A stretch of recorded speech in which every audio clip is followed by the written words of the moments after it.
Those some very kind words, brother, and I appreciate them. You said them exactly the way I wrote them. So that's very nice. I appreciate it. No, seriously, it's an honor for me to be able to deliver our lessons for this homecoming. I want to thank the elders publicly. I know I've done that privately, but I want to thank them so very much for asking me. I'm very honored by that, and the fact that Jan and I are now a part of this family and a part of this homecoming, and that means something to us. So we thank you for that. Also thank Randy for the work he's doing here. Great work that he's doing here, and we're very blessed to have him serving as our minister and his family here in this congregation. I also want to thank him for abbreviating some of his participation this evening in leading the singing because I've got a number of things I want to share. This does not reflect on how long the sermon will be tomorrow, but we do have some things that we're going to cover tonight, and I think they will be, hopefully, they will be of interest and benefit to you. Always when I think about that, and perhaps I may go a little bit longer than normal and kind of ask for that extra time, I'm reminded of the minister that worked at a congregation where they did some reconstruction in their building. They redid their entire area of worship, and nobody could see it. The elders were in charge of it. The construction came in, and so that first Sunday, everybody was excited to come into the building. The minister came in, and there was just one row at the back, just one row, and there was nothing else there, just one row. And he thought, how is everybody going to get in there in that one row? And the elder said, well, we've designed every piece of this building, and it's going to work out just fine. Don't you worry about it. We've got it under control. Well, sure enough, brethren came in, they started sitting on the back row, and all of a sudden this conveyor belt lifted to the side, and that back pew rolled all the way to the front. And then another flipped up at the back. And the next group came in, and they thought, well, I can't sit on the first row, all I've got is the back row, so they filled in, and sure enough, the conveyor belts rolled up, and it rolled them right up, and the preacher thought, this is wonderful. You know, everybody is up front, and I can see everybody, and that's just wonderful. And he said, whatever y'all did, I don't care whatever else you've done in this building's fine with me. And he got up, started preaching in the pulpit area, and after about 20 minutes, the pulpit opened up and started lowering down into the floor. So I want to be sure we're done before it starts lowering in the floor tonight. In just a few moments, we're going to be reading John chapter 18. If you have your Bibles, I encourage you to turn over there. We'll do a section of reading there. You know, every society has and needs a legal system. Every one of them needs a legal system. Without a legal system, without that structure, that scaffolding of law, a group of people, a society, a culture would just be in total chaos. There would be no safety whatsoever, no security, no law. It would be horrible. Lives would be lost. There'd be misery everywhere. People would be afraid of every single thing without that scaffolding, that structure that provides order and allows a society to function. Romans chapter 13, the powers that be, the governments are ordained of God. God set that forth. Matter of fact, from the beginning of time, God has always told us what's good and what's bad, what is right and what is wrong. And then when societies get together, there has to be that order, that structure there.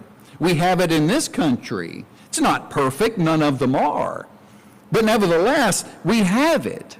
As one attorney told me one time, a friend of mine, he said, the court system, the justice system, our jurisprudence is like a meal, like an old meal that used to do grain. It really works slowly. That wheel works slowly, but it grains real fine. He said that's the way it is in our system. And we're very lucky to have the system that we do. Matter of fact, it's a big part of our lives if we're engaged in it or not. I mean, there's a lot about it that we know. We know what a prosecuting attorney is. We know what a public defender is. We know what a sentencing is. We know what an acquittal is. We know what a guilty verdict is. We know what a contempt of court is. We know what a jury is and the responsibility there. Some of you probably got something in the mail that said, hey, congratulations, you have jury duty. And maybe you got an opportunity to do that, or they told you to go home.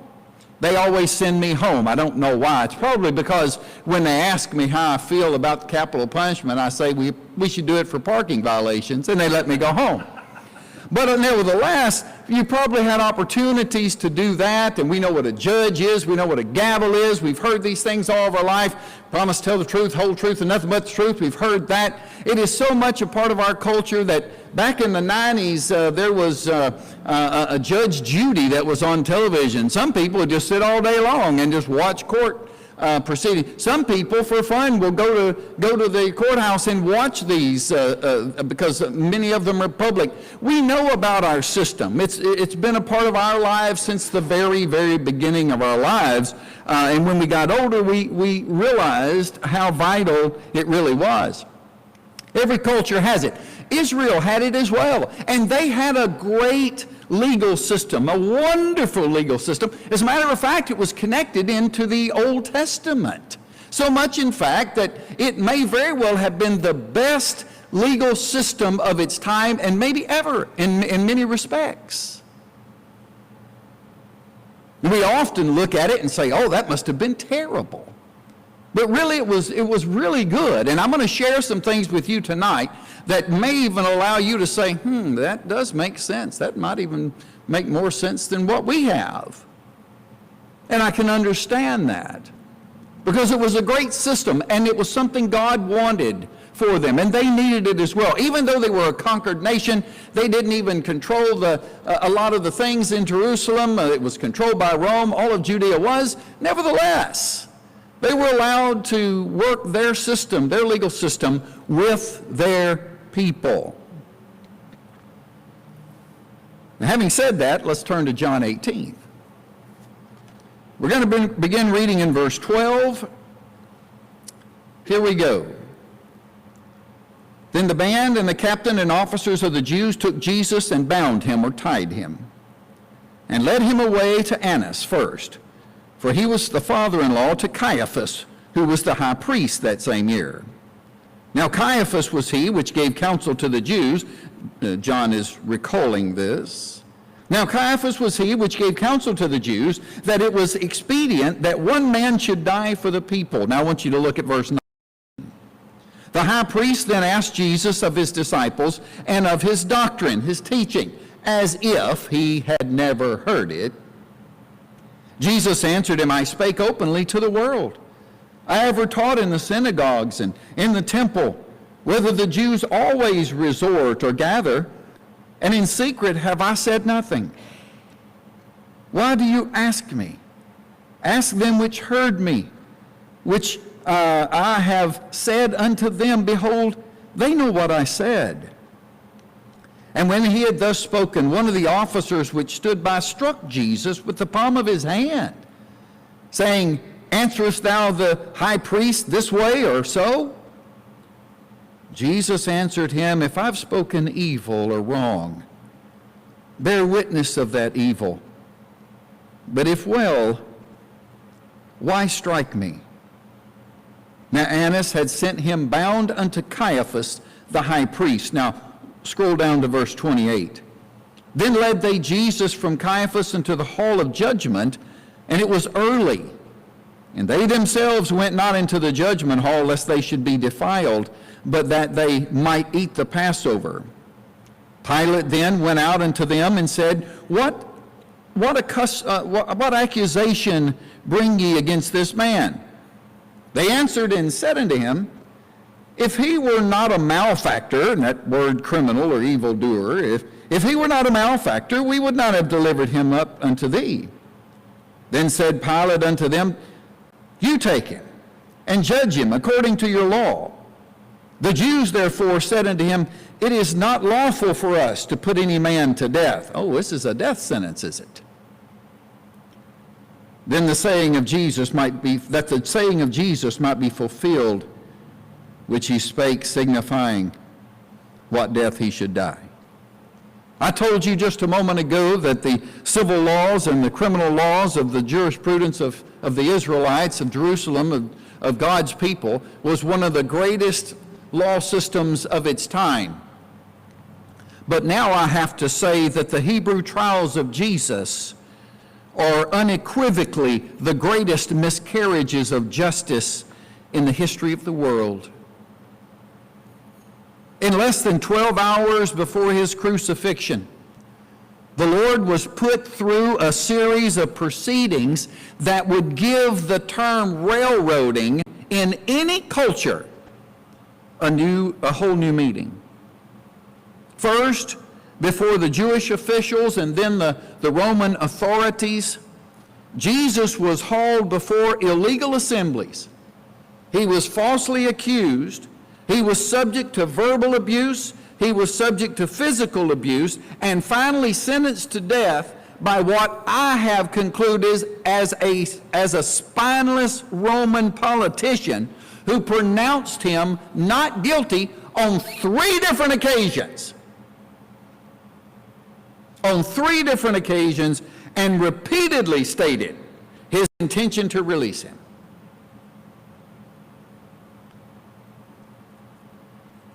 Not only did these trials violate the written law of Moses, they violated the civil laws that had been designed specifically to carry out the principles of true justice in conjunction with the Mosaic law. When we consider the passion of Jesus Christ, that term, the passion of Christ, we refer to the night when Jesus was in the garden and he was praying, and in John chapter 17 and verse 17, it is referred to as the Holy of Holies of the Bible. Do you know that? That chapter, that prayer, the Holy of Holies in the New Testament. Then he was arrested. He was taken, he went through these trials overnight and into the morning, and then was scourged. Horrible, horrible experience. And then the worst punishment and the most shameful punishment, to be crucified. But when we typically talk about the passion of Jesus, we talk about the scourging and how terrible it was, and indeed it was, and the fact that he was crucified. But before those horrible moments occurred, our Lord suffered great cruelty. He suffered great injustice that if it was carried out today and known as quickly as it was the next morning, there would be public outrage in this country like we have never seen.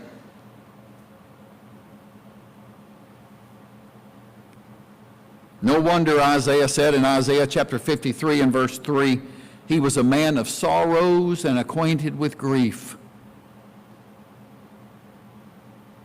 He had sorrows and grief in his ministry. He had sorrows and grief before his scourging and before the cross. He was a man whose life consisted of those things. I believe it's important that we be reminded of what happened before the scourging started, before the crucifixion, so that we might better understand what happened before all of that, so that we might better understand how far man will go to get what he wants,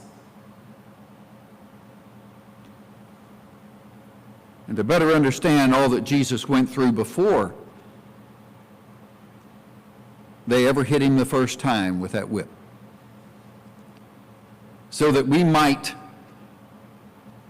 better appreciate, we might more deeply feel the love that he has for us, and then in turn the love that we have for him. And that love should be a natural outpouring of our lives, because that's how powerful His love is in us. A natural outpouring to one another. John 13, verse 34, the text says, "A new commandment I give you, that you love one another as I have loved you." Notice it. It's a new commandment. Wait a minute. I thought it was in the Old Testament. It was, but not like this. Jesus said, "A new commandment I give you, that you love one another as I have loved you." God had always shown man He loved him. There are many examples in the Bible that talk about that, and the Jews knew it well. The Hebrews, the Israelites, they knew it. Abraham knew it. Moses, they all knew the love God had, but they had never experienced that kind of love until God became flesh, came down on the earth and touched them and hugged them and cried with them and loved them. They'd never seen it. It was a different level. He had escalated a love now and made it more visible. It had been exhibited in a way never before. And so Jesus now says, "A new commandment I give you, that you love one another as I have loved you." And the very next words that He said are, "By this shall men know that you're my disciples, that you have love," that kind of love for one another. And we can see that in every moment, in every breath of our Lord. But tonight I want you to see it in the Hebrew trials. The first thing I want to point out before we do that is, in order to do that, is the principles regarding the legal proceedings from the law of Moses. We have to go back, look at a couple of verses in the Old Testament. But the first thing we need to know is this: in any court trial at that day and time, in any court trial, there had to be an establishment of guilt. In other words, especially for capital punishment. There had to be an establishment of guilt, and that required something. It required the words of the testimony of at least two people, two witnesses. Deuteronomy chapter 17 and verse 6 says, "At the mouth of 2 or 3 witnesses shall he that is worthy of death be put to death." If one person came and accused you of something in the city of Jerusalem to the Sanhedrin, it was not good enough. There had to be two, and they had to both align with their stories. That had to occur. That's from the law of Moses. Deuteronomy 19:15 says, "One witness shall not rise up against a man for any wrong, or even a sin that he sinneth." Somebody comes and says, "I saw him sin." Just keep your mouth shut. It's not going to make any difference. "I saw him kill someone. I saw him steal money from the treasury." Doesn't matter. There had to be two, and they both had to agree. At the mouth of 2 witnesses or at the mouth of 3 witnesses shall the matter be established. The Sanhedrin, the court system, the legal system of that time required that by law of God. Number 2, the one accused was to have an impartial trial. Now, we call that today in our society what? A man is innocent before proven guilty. And they had that as well. There was a diligent inquiry into the facts of the matter. And after the facts were presented, the court was to investigate and search just to be sure that the testimonies were true. The court was to never assume that the witnesses, the testimony of the witnesses was true. They never assumed that, ever. When the two came in and said what they had seen or what they had heard or what they knew, it was the court's job to say, can't take that at face value. Must consider these things. So it didn't matter if you had 50 people come in and say the same thing. Their job was to look at it, search it to be sure that those testimonies were true. Number 3, judges were to seek justice. Justice, fairness, things that are right. They were forbidden to be associated in any way with bribery. If there was just a hint of money being passed, to the judges. They didn't want to have anything to do with it. Matter of fact, Exodus 23, verse 6 through 8 says, "Thou shalt not wrest the judgment of the poor in his cause. Keep thee far from a false matter, and the innocent and righteous slay thou not. Be fair, be just." And then he said, "For I will not justify the wicked, and thou shalt take no bribe, for the gift because that gift blinds the wise and perverts the words of the righteous." They were in no shape, form, or fashion to be associated whatsoever with any kind of money exchanges in regarding any case that was brought before them. And then we had specific laws. They had these specific laws within the Talmud. What's the Talmud? The Talmud was the Jewish book of law. It was made of what they called the oral traditions. They'd gone back for many, many years. The oral traditions of the rabbis, actually, regarding the development of the society. It was actually divided, the Talmud was divided into two different kinds of books. The first was the Mishnah.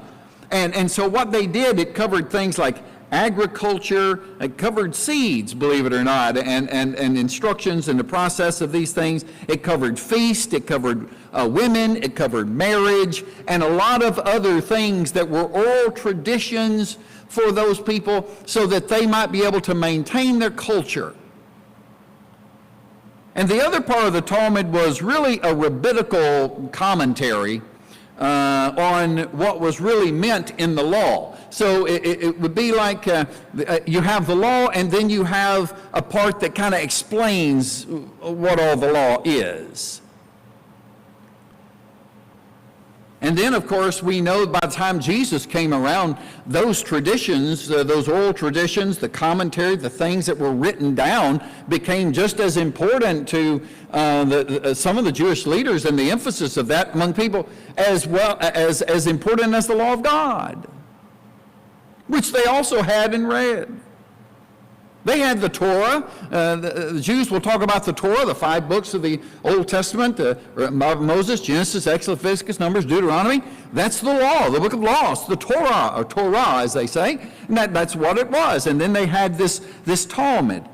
Now, in addition to these oral traditions, of course, it also included the makeup of their legal system, the Sanhedrin and their proceedings. And here's what we know about it. They had 3 levels of courts. The first level of court was the court of 3 judges. These 3 judges did all of their court proceedings out under trees and, a well or things of this nature.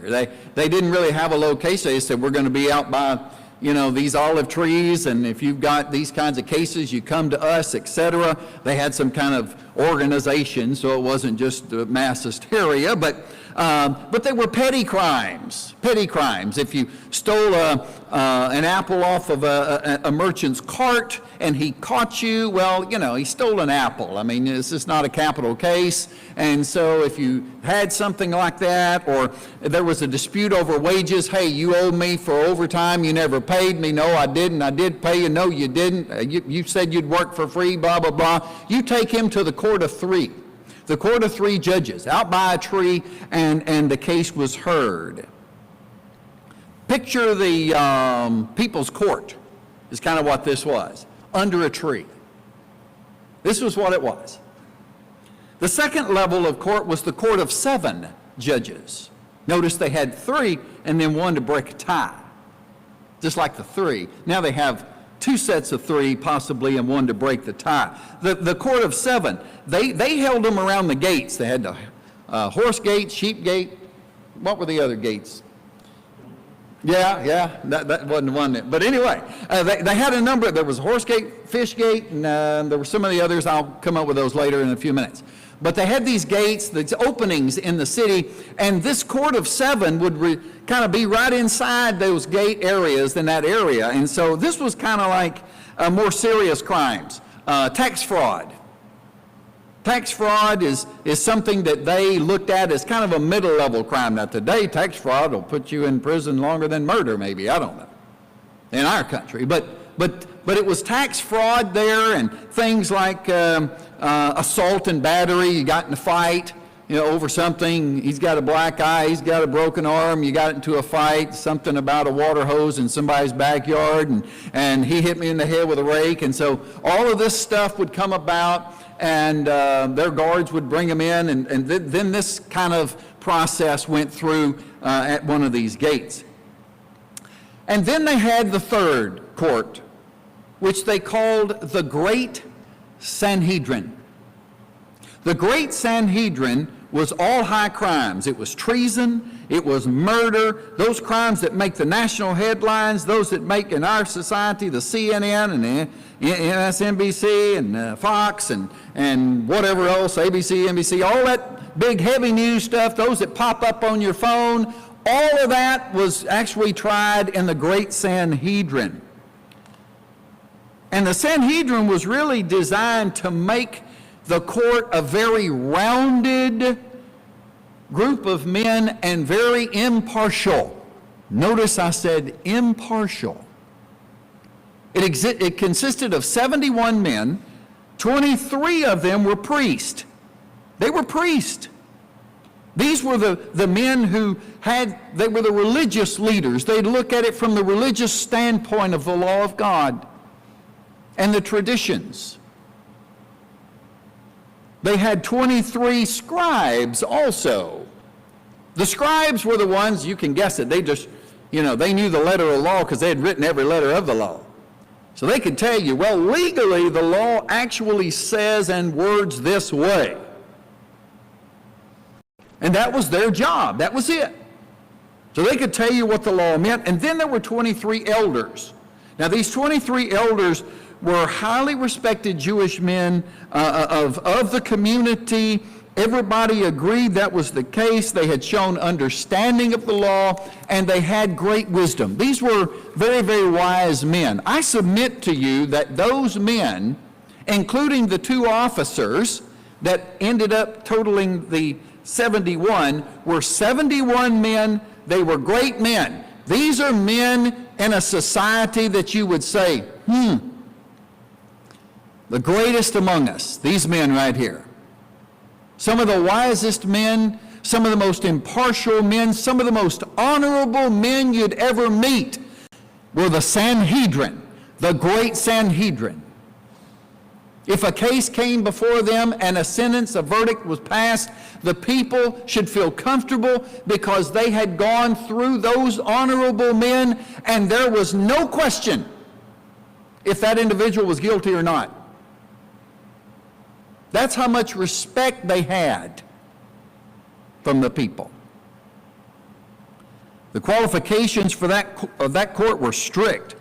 Both of the parents of the judge had to be Jewish. They had to be well educated in the law of Moses and in the Jewish traditions and the Talmud, the traditions, the oral and written traditions. They had to be gainfully employed or retired from work. If they were just given an inheritance and never worked a day in their life, good luck being in the Sanhedrin. Wasn't going to happen. They understood what hard work was. They understood the common man and the responsibilities and the work that he had to do. They knew all sorts of scenarios that would occur in the workforce.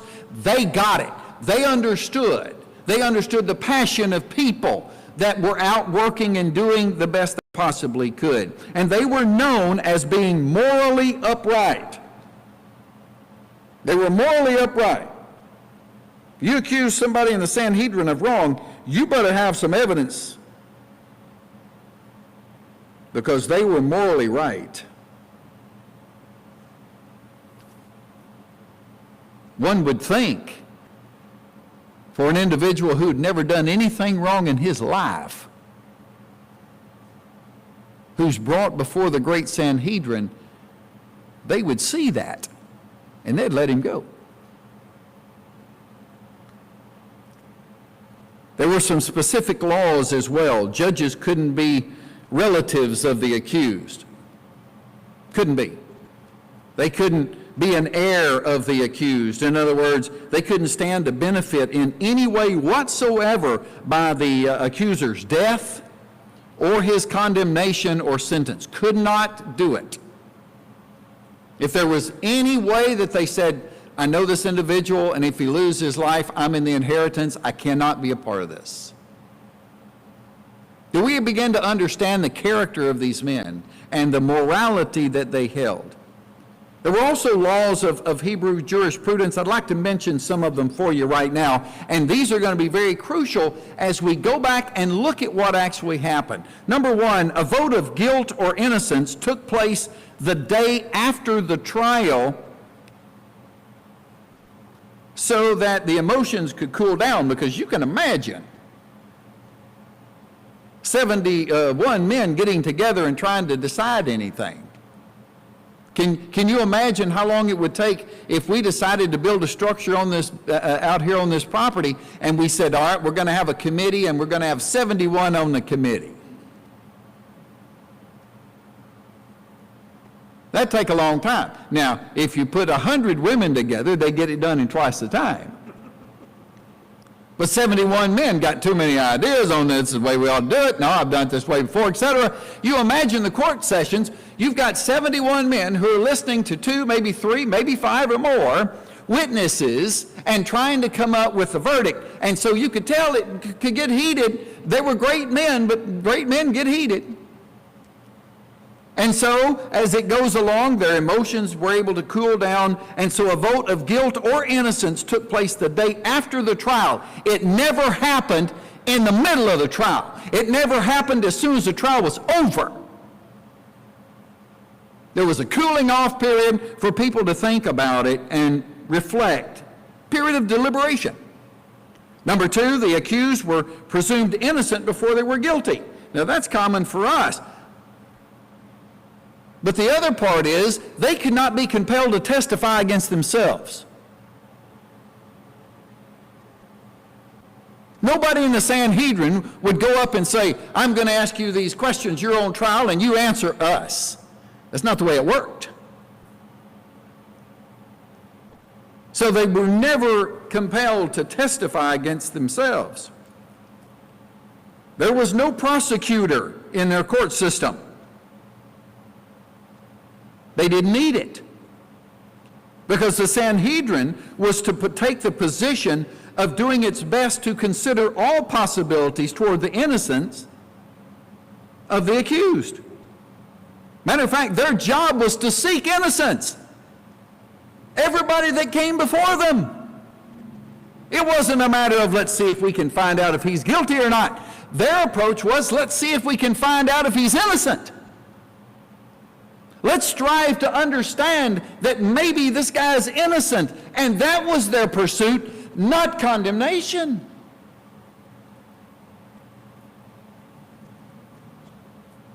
The Sanhedrin was to take the position of doing its best to consider all possibilities toward the innocent.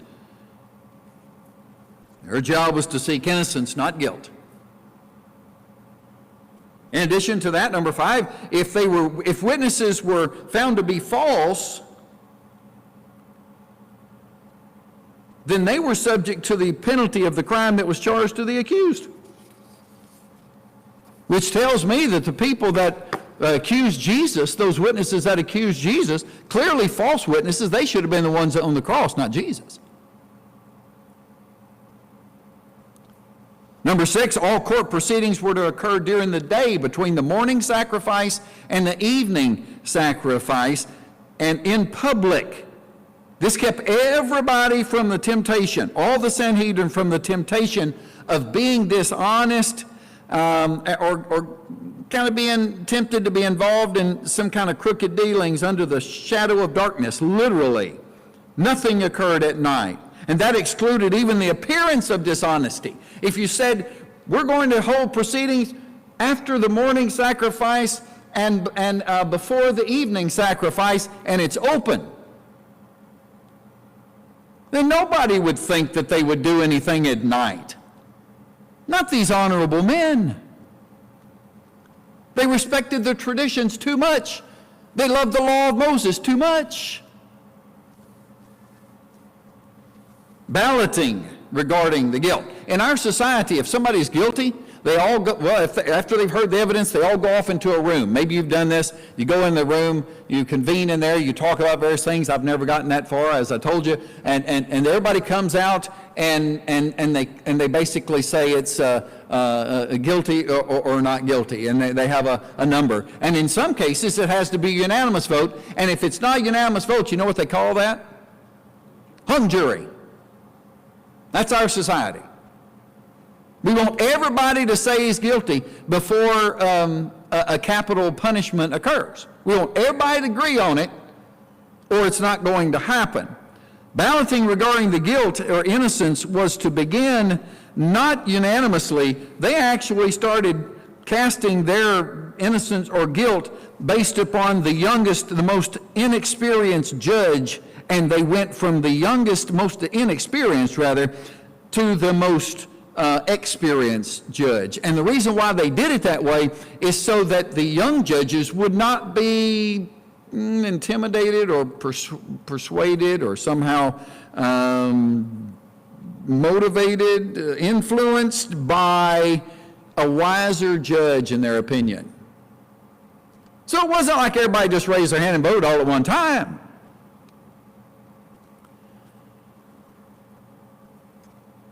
If a defendant was acquitted, the trial was over. That was it. The accused was immediately released, able to go home. He was acquitted, it's done, that's it. You know, I mentioned a moment ago, we like everybody on a capital case, everybody has to agree, guilty or innocent. Not in their case. If the Sanhedrin unanimously voted guilty, the accused was immediately acquitted. You say, well, why is that? That doesn't make any sense. If all 71 say, yep, he's guilty, you let him walk? Yes. Why? They did that for fear that there was some conspiracy afoot, perhaps, among some in the Sanhedrin that they might not be aware of. Like I said, get 71 people to agree on anything. And if you do, something's afoot. Somebody's been talking about something. And so for fear that there might be a conspiracy, if everybody unanimously said he's innocent, well, we're going to have to look at this. Or if everybody said he's guilty, then guess what? He said, oh. And they would say, you're free to go because we've all condemned you. And that concerns us. If a guilty verdict was appealed, reached in a capital case, it was automatically held over till the next day. If he was found guilty, it was automatically appealed, really. It was an automatic appeal. He didn't have to do anything. The accused didn't have to do anything. They just did it automatically the next day, and another vote was taken by the judges. You know why? Because if you said that he was guilty, and you go home and, as we say, sleep on it, you as a judge could come back and say, I condemned him yesterday and said he was guilty, but the more I think about it, I don't think he is. I'm going to change my vote. But now the other judge who went home that night and went to sleep and he said he's innocent, he could not come back the next day and say, hey, I said he was innocent yesterday, but I'm thinking about it, he's now guilty, for fear that somebody may have taken him off to the side and had a conversation. Do you see the wisdom in all of this? That's really smart. Well, this is enough to give us a clear idea, right? And there were other laws that they had. But to see the wisdom used in setting up these laws and what should have occurred in contrast to what actually did occur. And by the last people you would ever expect it from. Now let's look at what happened. Let's look at what happened. We did some of the reading here. John chapter 18, you can look again yourself at verse 13 and then the 19 through 24. First we have an examination of Jesus at night, by the way, before Annas, the father of Caiaphas. Now Caiaphas was the Roman appointed high priest. He was appointed by the Romans, not by the people that he was actually connected to. But that examination in front of Annas was illegal, right? As we've looked at these laws, number one, it occurred at night. Can't do that. It's against the law. Number two, the law didn't allow a preliminary examination. You couldn't take him to the high priest, which was one of the officers, and take him to his father-in-law to have him pre-examined so that that conversation can then be shared with his son-in-law and the rest of the Sanhedrin. You can't do that. It's against the law. Only the witnesses played the role of prosecutor, and the accused couldn't be compelled to testify against himself, and that's exactly what Annas did. And then, as you remember in our reading there in John 18, one of the officers physically assaulted him. They slapped him without justification. What was it? The role of the judge is to protect the accused and prevent abuse, not abuse the accused. At that moment, Jesus could say, this is completely illegal, I'm going home. And I can pull up every law in the Talmud, I've seen you write it. I know every word of it. He could have stood there and defended himself and walked at that moment before even getting to Caiaphas. But he didn't. This also made the trial before the Sanhedrin, which was Caiaphas presiding over that, completely illegal. Matthew 26:59 says, now the chief priest and elders and all the council sought evidence against Jesus to put him to death. They weren't supposed to seek evidence. They were to examine evidence. Their job was not to go out and find stuff to use to condemn you. Their job was to defend. And whatever was brought to them, examine it. Caiaphas illegally put Jesus under oath and compelled him to testify against himself. You can't do that. The great Sanhedrin could never force anyone to testify against himself. They never pointed their finger. They never said, answer me this. They never played the role of a prosecuting attorney. Matthew 26 and verse 63 says, but Jesus held his peace. You're breaking the law, but I'm not going to be a part of that.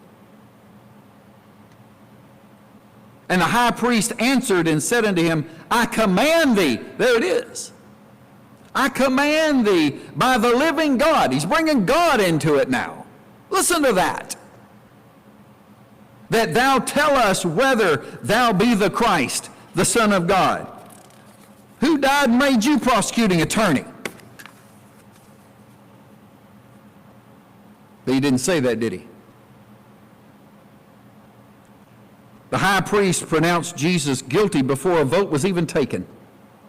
Matthew chapter 26 and verse 65 says, then the high priest rent his clothes, which, by the way, was also something that the high priest was never to do.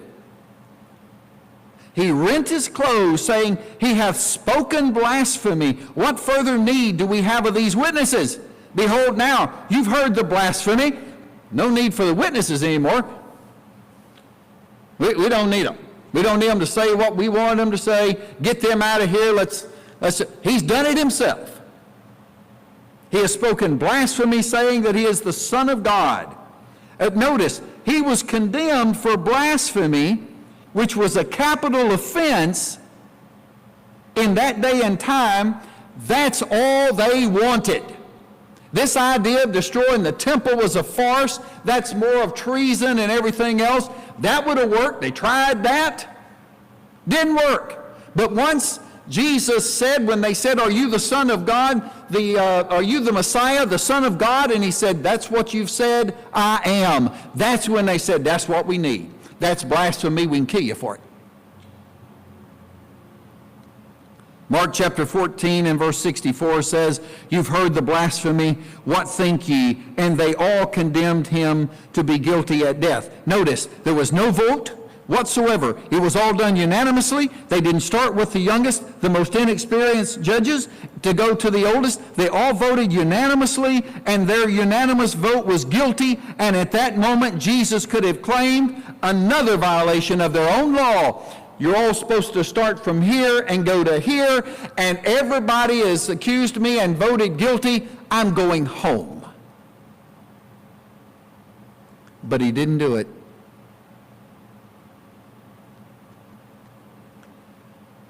And the physical abuse in verse 67 of Matthew 26.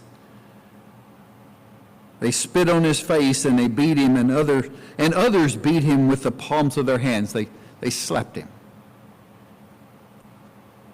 To have any pretense of being illegal, the court had to meet again the next morning just in case somebody inquired about it. The second trial is found in Luke chapter 22. You can read it. Luke 22, 61 through 71, 66 through 71. But it was illegal because in verse 66 of the text in Matthew chapter 22, it says, as soon as it was day. That trial was illegal because it was held before the morning sacrifice.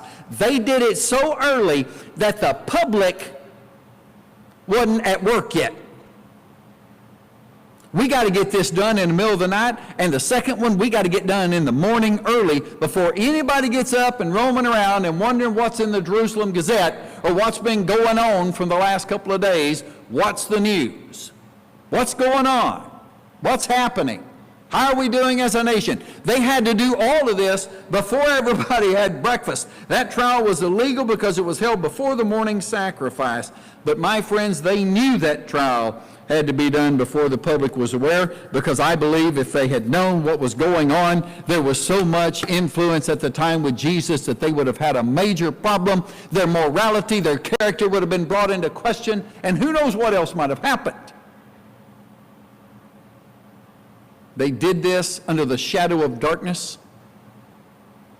They broke law after law after law, and they knew it when they were doing it. They knew it. And this is the greatest group, the most honorable, moral, supposedly, men of Israel. Make no mistake, they knew what they were doing. None of this, oh, I'm sorry, were you the Son of God? We've made such a terrible mistake. They knew exactly who he was, and they wanted him out of the way. And as honorable and as great character as these men may have had at some point in time, it all went away within a 24-hour period.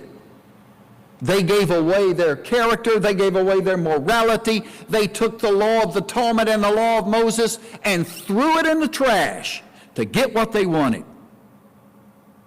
That's why I said in the beginning it is the greatest miscarriage of justice in the history of the world.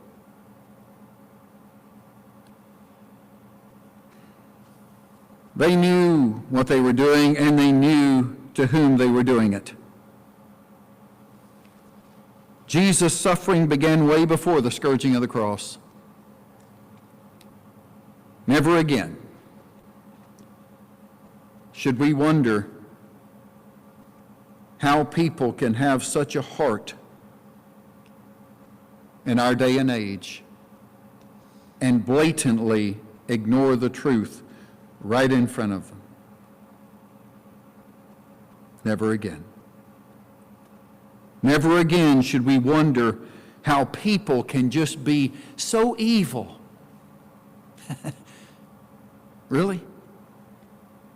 How people can be so hard-hearted and calloused and cruel to other people who are so innocent and pure. Never again should we wonder. Never again should we wonder to what length people will go to refuse the teaching and the plans of God and to believe instead what they want to believe. Because that's exactly what Jesus had to deal with.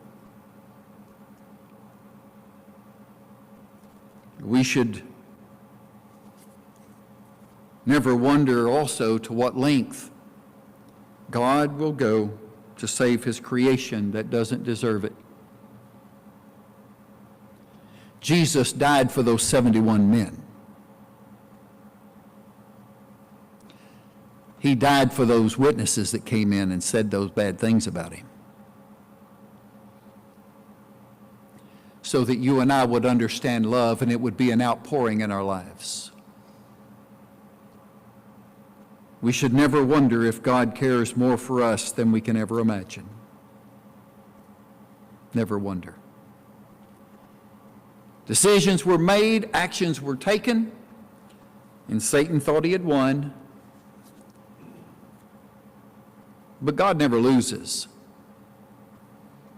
Even when it appears that God has lost, he has not. God won. He always wins, even in the midst of the cruelest actions of humanity and even against his own son. And from that, God can bring forth unearned mercy, unearned forgiveness and grace. And it just so happens that's exactly what he did. And Jesus was glorified and followed the instructions, submitted to the will of his Father in front of the Sanhedrin and in front of those witnesses.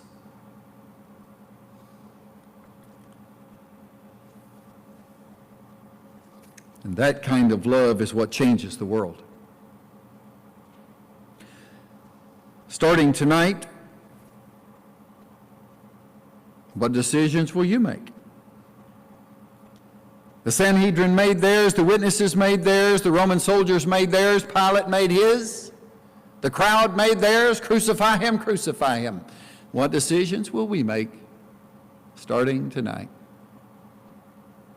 For what life we have left upon this earth. What actions will we be willing to take? They took actions. What will we do? They condemned our Lord. They tried my Lord and Master. But all they were really doing is condemning themselves. When one is on the opposite side of Jesus, he's condemning himself. God doesn't have to do it. Perhaps tonight you need to decide to be on that side and act upon what faith involves. I often wonder about that trial. I've pictured myself many times standing over in one of the corners of that building that night in early morning, and how I would have reacted. I'd have probably gotten myself in trouble.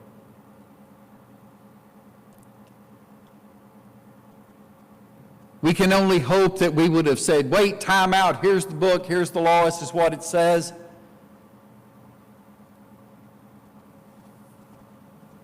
Peter couldn't walk out with him in the garden. I don't know what we'd have done.